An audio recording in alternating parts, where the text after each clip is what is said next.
Buenos días, mis hermanos, ¿cómo están? Vamos a iniciar hoy el estudio de la, de la palabra.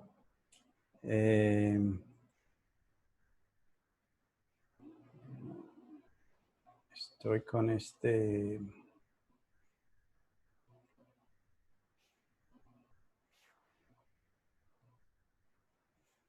Bueno, hermanos, vamos a iniciar con el estudio seguimos con un siguiente tema en lo que creemos como iglesia. Es algo que como hemos dicho, es muy importante saber lo que creemos por el hecho que hay falsos profetas, falsos maestros que están enseñando cosas que no son conformes a la palabra de Dios. Y también para que no haya entre nosotros divisiones. La semana pasada hablamos de el Espíritu Santo. El viernes hablamos del Espíritu Santo. El segundo punto sobre el Espíritu Santo. Y rápidamente vamos a repasar ese tema. La declaración es que creemos que el Espíritu Santo mora en cada creyente desde el momento de la conversión y le da dones espirituales para la edificación de la iglesia y poder para vivir en santidad y testificar de Cristo. Entonces, eso es lo que hace el Espíritu Santo en nuestras vidas. El Espíritu Santo primeramente mora en el creyente desde el momento de su conversión, desde el momento en que creyó en el Señor Jesucristo, y eso es lo que nos enseña en capítulo 1 de Efesios 13 y 14, que fuimos sellados. Entonces, el sello del Espíritu Santo, según Efesios capítulo 1, 13 y 14, es hasta la redención de la posesión adquirida. Entonces, es hasta el creyente está con el Señor en su venida, o hasta la muerte, en el cual caso el creyente está presente con el Señor, ¿cierto? Esperando la venida para ser resucitado, incorruptible, para estar con el Señor, según lo que tenemos en 1 Corintios 15. Vimos en el estudio pasado que el cuerpo del creyente es templo o morada del Espíritu Santo. Es donde habita el Espíritu Santo en nuestras vidas o en nuestro cuerpo. Vimos que el cuerpo del creyente es un lugar santo donde la santidad debe ser practicada.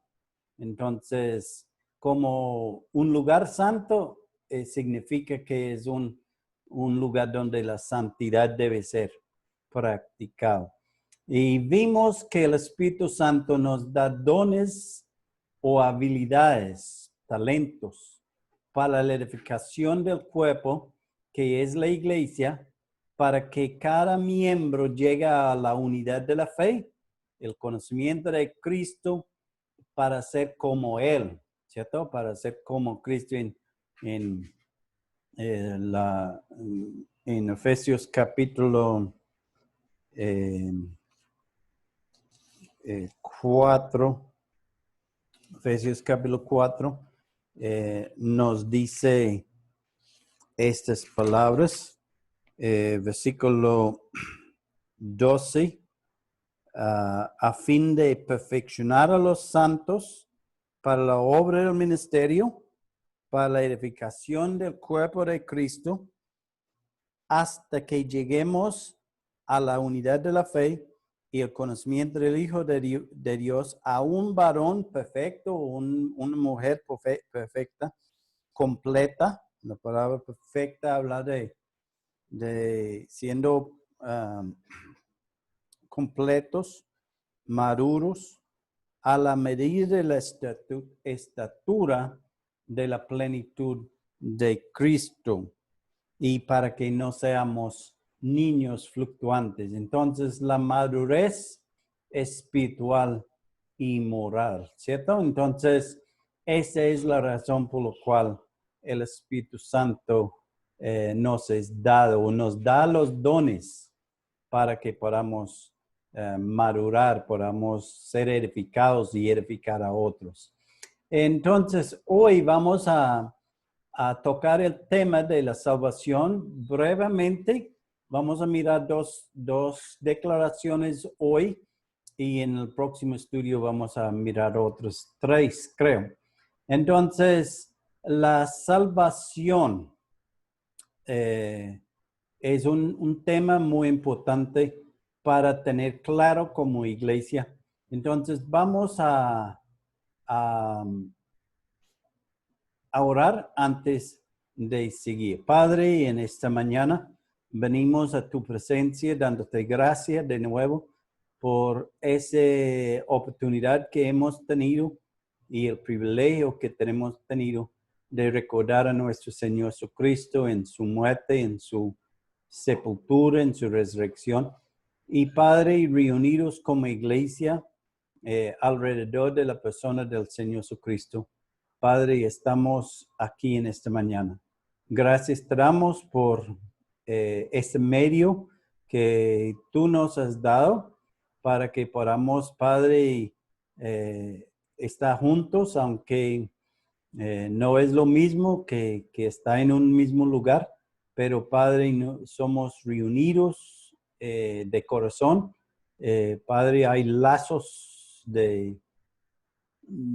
que nos encontramos entre nosotros y podamos, Padre, reunirnos para hablar, para comunicarnos, para compartir tu palabra, para cantar aún esos himnos, aunque no es lo mismo, pero Padre, nos da más anhelos de estar juntos, prontos, reunidos en un solo lugar. Queremos encomendarnos a ti en esta mañana pidiendo la dirección tuya en la predica de tu palabra, en el nombre precioso de Jesucristo. Amén. Bueno, hermanos, la declaración que queremos tocar hoy es: creemos que la salvación es la obra que Dios hace en la vida del hombre degenerado por el pecado, imputado por el pecado de Adán y Eva y por su propio pecado. Jonás dijo: la salvación es de Jehová. Él sabía bien esa verdad, experimentó de la salvación de Dios en su vida en una manera muy específico y muy contundente, y él podía decir: la salvación es de Jehová. Entonces, la salvación siempre es de Dios en nuestras vidas. Jonás reconoció que la salvación es únicamente de Dios. Eso significa que el hombre no puede salvarse a sí mismo, ni ningún hombre de la tierra o otra cosa puede salvarme. Nos deja con esa verdad que no hay nadie que puede salvar al hombre de su pecado, de salvar su vida. Solamente es Dios. El hombre necesita a alguien que le salvara, y el único que puede salvarle es Dios. Ese es el primer punto que necesitamos tener claro en esa mañana sobre ese punto, que el único que puede salvar al hombre es Dios. Nosotros, ninguno de nosotros, tenemos esta capacidad o facultad de poder salvar al hombre, a otro hombre, a perdonar a otro hombre de sus pecados, de hacerle apto para entrar al reino de Dios. Es solamente de parte de Dios. La Escritura nos enseña que el hombre es degenerado, es pecador y por ende apartado de Dios. Recuerda que en Efesios capítulo 2 dice, Él os dio vida a vosotros cuando estabais muertos en sus delitos y pecados. Entonces el hombre separado de Dios en sus delitos y pecados y por eso somos pecadores, ¿cierto? Y no podemos acercarnos a Dios. Ese pecado viene por el pecado de Adán y Eva. Recuerda en Génesis 3, cuando en el huerto de Edén, ellos tomaron del fruto del árbol que Dios les había dicho que no podían tomar. Entonces ellos pecaron y esta naturaleza pecaminosa pasó a todos los hombres, pasó a sus hijos. Tenemos el hecho que Caín mató a su hermano y bueno, las cosas que pasaron.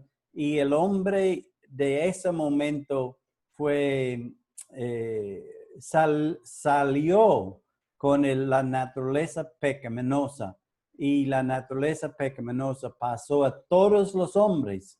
Y ahora todos los hombres son pecadores. No podemos culpar a Adán y Eva. Somos pecadores por nuestra propia culpa, nuestro propio pecado. Y Romanos capítulo 5, y podemos abrir nuestras Biblias y mirar Romanos capítulo 5 y versículo 12, nos dice, mas vosotros no versículo 12, estoy en el capítulo equivocado. Capítulo 5, versículo 12, por tanto como el pecado entró en el mundo por un hombre y por el pecado la muerte, así la muerte pasó a todos los hombres por cuanto todos pecaron. Pues antes de la ley había pecado en el mundo. Sabemos que la ley fue dada a Moisés en Éxodo. Entonces, antes de eso, el pecado estaba en el mundo. Pero donde no hay ley, no se inculpa de pecado.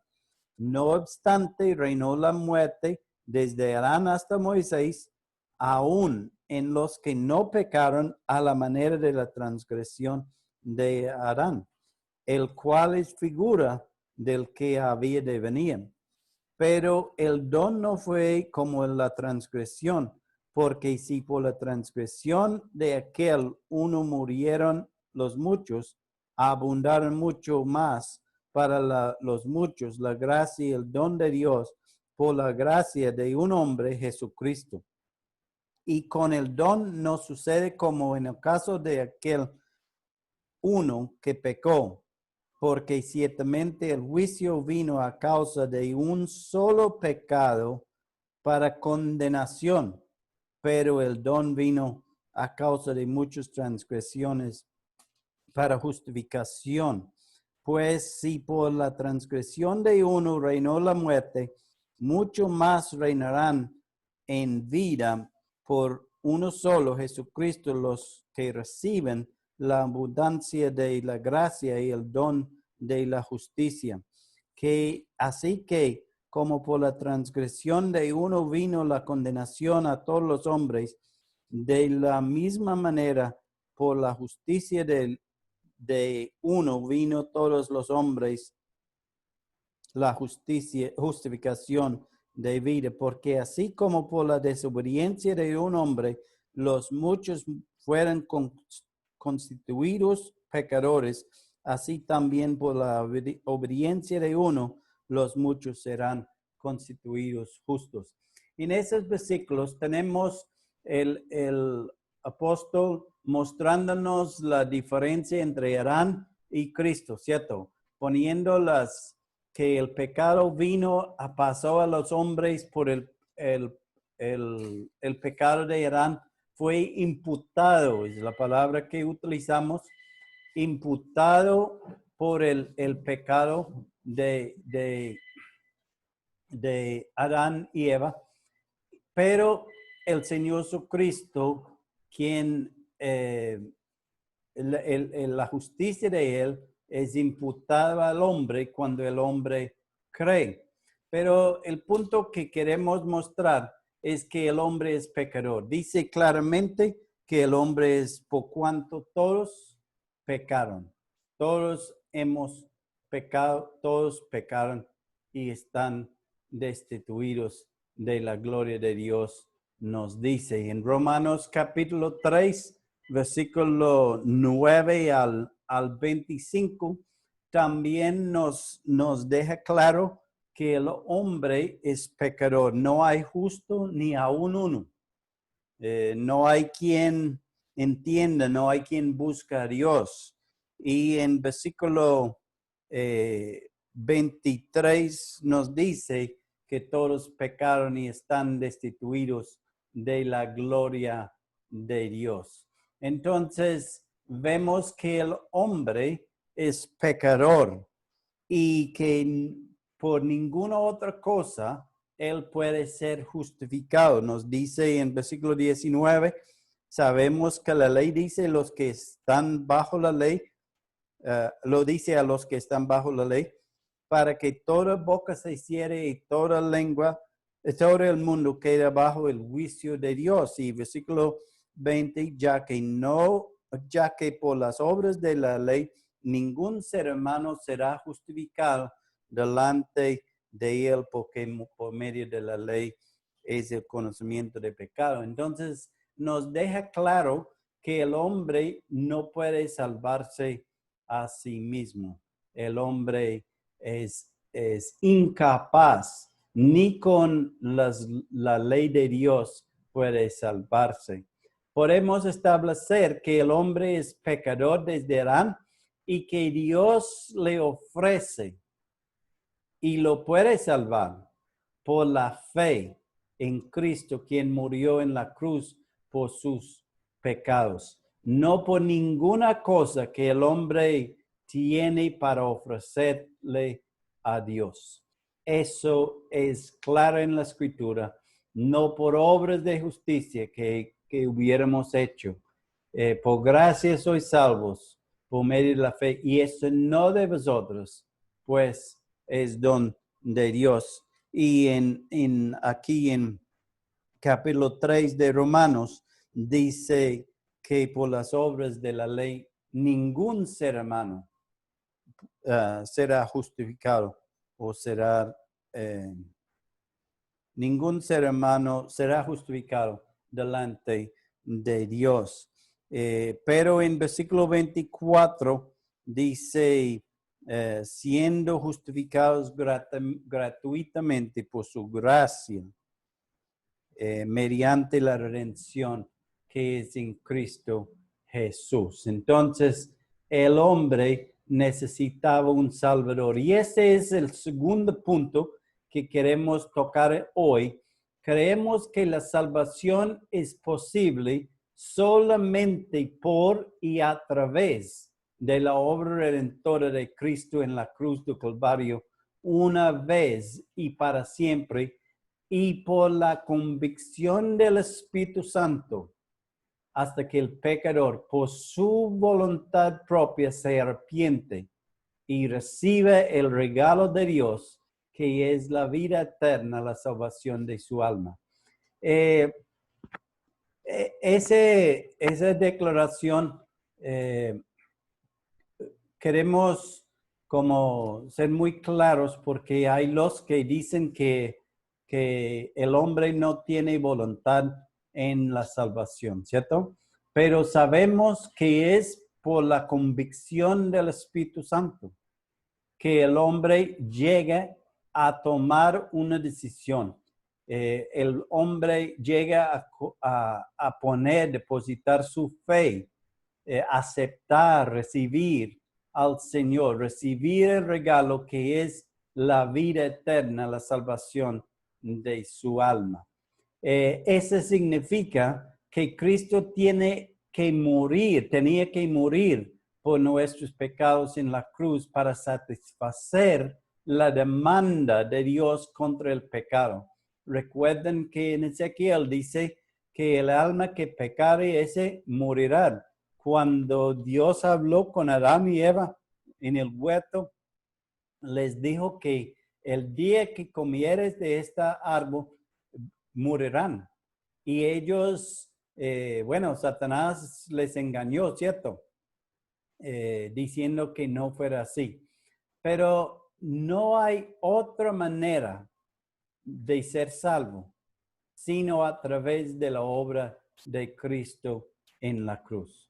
Es únicamente por la obra redentora de Cristo en la cruz de Calvario. Dice, en ningún otro hay salvación. Y si leímos estos versículos, venía hablando del Señor Jesucristo. En este Jesús, la piedra que los edificadores desecharon, en él, en ningún otro hay, en ningún otro hay salvación, en ninguna otra persona, solamente en él, el que fue desechado por los edificadores, hay salvación, porque no hay otro nombre bajo el cielo dado a los hombres en que podamos ser salvos. Es tan claro, ¿cierto? No es por una religión, una iglesia, un profeta, un hombre que se pone como un intermediador. No es por intermediadores, es por el mismo Señor Jesucristo. Es la salvación. En Juan 14:6, el Señor Jesucristo dijo, yo soy el camino, la verdad y la vida. Y dice, nadie viene al Padre sino por mí. Es solamente por Jesús. Nosotros no necesitamos mediadores. Nosotros tenemos el único mediador que es el Señor Jesucristo, ¿cierto? Entonces, en capítulo 2 de Timoteo, versículo 5, dice, porque hay un solo Dios y un solo mediador entre Dios y los hombres, Jesucristo hombre. Entonces, en Lucas capítulo 24 nos dice, y les dijo, hablando el Señor Jesucristo a sus discípulos, estas son las palabras que os hablé, estando aún con vosotros, que era necesario que se cumpliese todo lo que está escrito de mí en la ley de Moisés, en los profetas y en los salmos. Entonces les abrió el entendimiento para que comprendiesen las escrituras. Y les dijo, así está escrito, y así fue necesario que el Cristo padeciese, que él sufriese, que muriera y resucitarse de los muertos al tercer día, y que se predique su nombre, en su nombre, el arrepentimiento y el perdón de pecados en todas las naciones, comenzando desde Jerusalén. Entonces, es tan claro, ¿cierto?, que el Señor Jesucristo vino al mundo para salvar al hombre. Yo estuve mirando un señor, es un periodista, periodista. Y el hombre dijo algo bastante, bueno, para nosotros algo horrible. Dijo que él cree o él dijo, nosotros sabemos que el hombre, por las decisiones políticas que tomamos, que el hombre va a mejorar y podemos hacer buenos hombres, y le aseguro que no necesitamos ayuda de nadie de arriba. Y oiga, uno piensa, ¿cierto? Lo que piensan los hombres, que el mismo hombre puede salvarse, el mismo hombre puede hacerse bien, pero la escritura nos dice que el hombre no lo puede hacer y el hombre necesita un salvador. En Gálatas capítulo 4, versículo 4 y 5, dice, pero cuando vino el cumplimiento del tiempo, Dios envió a su Hijo, nacido de mujer y nacido bajo la ley, para que redimiese a los que estaban bajo la ley, a fin de que recibiésemos la adopción de hijos. Entonces, en el momento específico, en el plan de Dios, en el cumplimiento del tiempo, Dios envió a su Hijo y nos dice cómo, nacido de una mujer. Y en el Antiguo Testamento tenemos esas profecías que el Señor naciera de una virgen. Pero que vino para redimir al hombre de su pecado, ¿cierto? Entonces, la salvación es solamente por y a través de la obra redentora de Cristo en la cruz del Calvario, una vez y para siempre por nosotros. En 1 Timoteo 1:15 dice, palabra fiel y digna de ser recibida por todos, que Cristo Jesús vino al mundo para salvar a los pecadores. El propósito del Señor Jesucristo fue para salvar al pecador. En Juan capítulo 3, versículo 16, el versículo más citado, creo yo, de la Biblia, porque de tal manera amó Dios al mundo que ha dado a su Hijo unigénito, para que todo aquel que en él cree no se pierda, mas tenga vida eterna. Es necesario que el pecador cree en la obra redentora de Cristo para tener la vida eterna.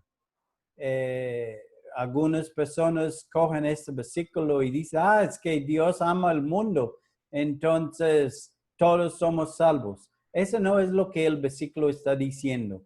El versículo dice, para que todo aquel que en él cree no se pierda, mas tenga vida eterna. Hay una necesidad, hay una obligación del hombre, una responsabilidad del hombre de creer, de aceptar que Dios envió a Jesús al mundo para salvarle a él. Es necesario que el pecador cree en la obra redentora de Cristo. En Juan 1:10 dice, y en el mundo estaba Jesús, y en el mundo por él fue hecho, pero el mundo no lo conoció. El hecho que el Señor ha creado el mundo no significa que el mundo lo conoce. Dice en Romanos, ¿cierto? Que ellos rechazan, ellos no aceptan, ignoran la deidad de Dios. Y versículo 11 dice, a los suyos vino y a los suyos no la recibieron.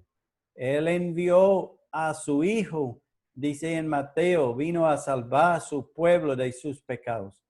Mas a todos los que le recibieron, los que querían, los que tomaron una decisión, los que recibieron, a los que creen en su nombre, les dio potestad de ser hechos hijos de Dios.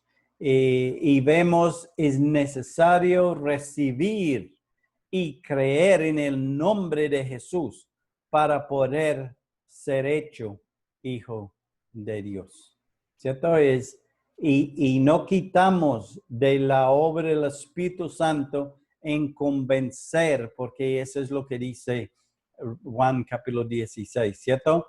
Que el Consolador, el Espíritu Santo, él convencerá al hombre, el mundo, de su pecado, ¿cierto?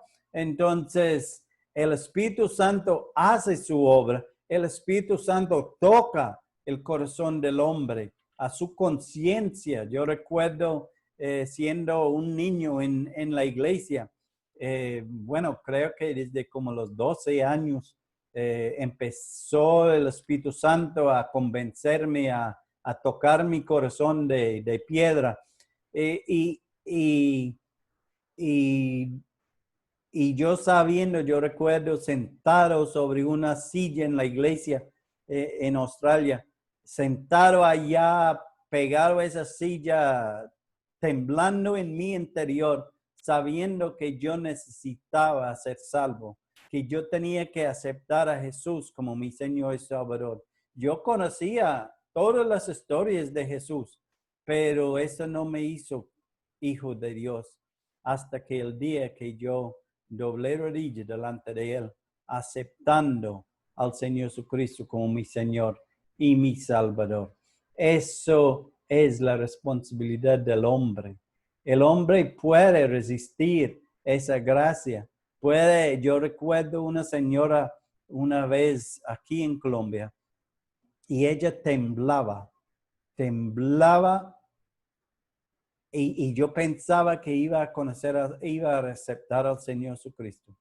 Y un momento u otro, ella se paró, se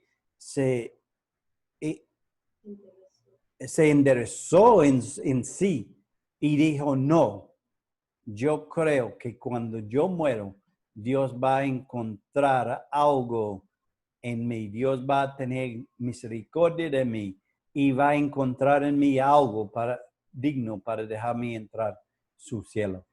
Eso fue la reacción de ella, rechazando la obra del Espíritu Santo en su vida.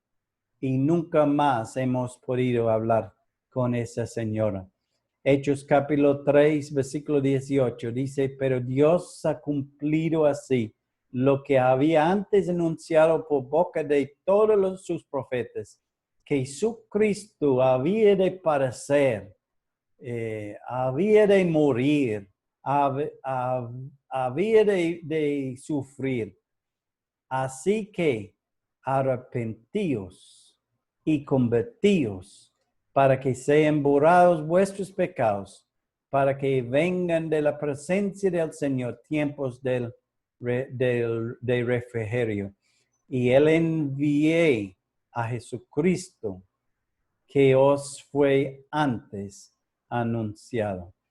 Tan claro, ¿cierto? La responsabilidad del hombre de arrepentirse, de convertirse. Es claro la obra de Dios, pero también es clara la responsabilidad del hombre en aceptar la obra redentora del Señor Jesucristo en la cruz del Calvario. Creemos, hermanos, que la salvación es posible solamente por y a través de la obra redentora de Cristo en la cruz del Calvario, una vez y para siempre.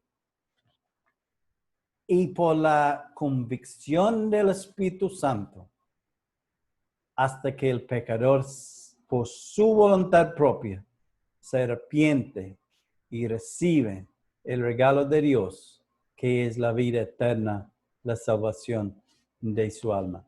Quiero exhortar, animar, quiero concientizar a la persona que hoy me escucha, que no ha creído en el Señor Jesucristo, aunque en este momento sientes la convicción del Espíritu Santo en su vida, sientes que eres pecador, que no ha aceptado a Cristo. Recuerdo el día que nuestro querido hermano Javier conoció al Señor y yo lo leí el versículo 36 de Juan 3. Y el que cree en el Hijo tiene vida eterna. Y yo, ¿usted cree en el Señor Jesucristo? Y él dijo, sí. Entonces, ¿usted tiene vida eterna? Y él me decía, no. Y varias veces repetimos esa cosa.